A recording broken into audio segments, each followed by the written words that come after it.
এভাবেই উত্তাল মাছ সমুদ্রে ইফতার সারতে হয় জেলেদের। জনপদে রমজানকে ঘিরে ব্যাপক জৌলস ও উৎসাহ উদ্দীপনা থাকলেও এখানে কেবল মেলে প্রকৃতির রুদ্র রূপ আর সমুদ্রের দৈত্যাকার জলরাশি। দিনের পর দিন পরিবার পরিজন ছেড়ে ট্রলারে জীবন কাটানো এসব মানুষের ইফতার, সাহরি, ইবাদত বন্দেগী সবই সারতে হয় মাঝ সাগরে। আমরা প্রায় 10 দিন হলো এখানেই আছি। আগামীকাল আবার সাগরে রওনা দেব, তাই এখন প্রয়োজনীয় রসদ গুছিয়ে নিচ্ছি। করাচি উপকূল থেকে কয়েকশো নটিক্যাল মাইল দূরে নোনা জলের এই পৃথিবীতে সময় চলে যায় তার আপন গতিতে। ডাঙার কোলাহল থেকে বিচ্ছিন্ন জেলেদের প্রতিটি দিনই কাটে অনিশ্চয়তা আর অসীম ঢেউয়ের সাথে লড়ে। 10 দিনেরও বেশি সময় ধরে ঘরছাড়া এই মানুষগুলোর কাছে রক্তিম সূর্য আর সমুদ্রের গর্জনই একমাত্র সঙ্গী।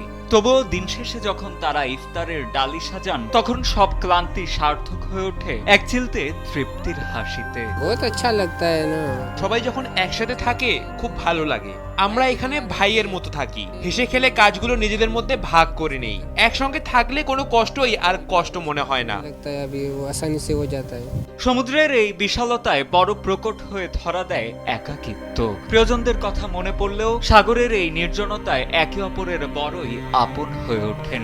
জেলে সালেহ মোহাম্মদের ভাষায়, পরিবারের মায়া ত্যাগ করে এই নোনা জলে পড়ে থাকার একটাই উদ্দেশ্য, প্রিয় মানুষগুলোর মুখে অন্ন তুলে দেয়া। কাজ আর ইবাদতের এই মেলবন্ধনে নেই কোনো অভিযোগ, আছে কেবল অদম্য লড়াই আর বেঁচে থাকার তাগিদ।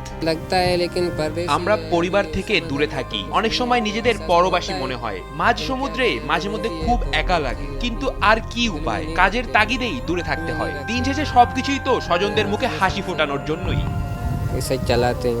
দিন শেষে গোধূলির আলো যখন ফুরিয়ে আসে, ঢেউয়ের ছলাৎ ছলাৎ শব্দের মাঝেই বেজে ওঠে আজান। রুটি আর যৎসামান্য আহারেই তারা খুঁজে পান পরম শান্তি। ডাঙার জৌলস হয়তোবা তারা পান না, কিন্তু উত্তাল সমুদ্রেই রচিত হয় ভ্রাতৃত্ব আর ত্যাগের এক অনন্য উপাখ্যান, যা পৃথিবীর যে কোনো জাঁকজমকের চেয়েও অনেক বেশি শক্তিশালী। সাজিদ আনিল, ডেস্ক রিপোর্ট, সময় আলো।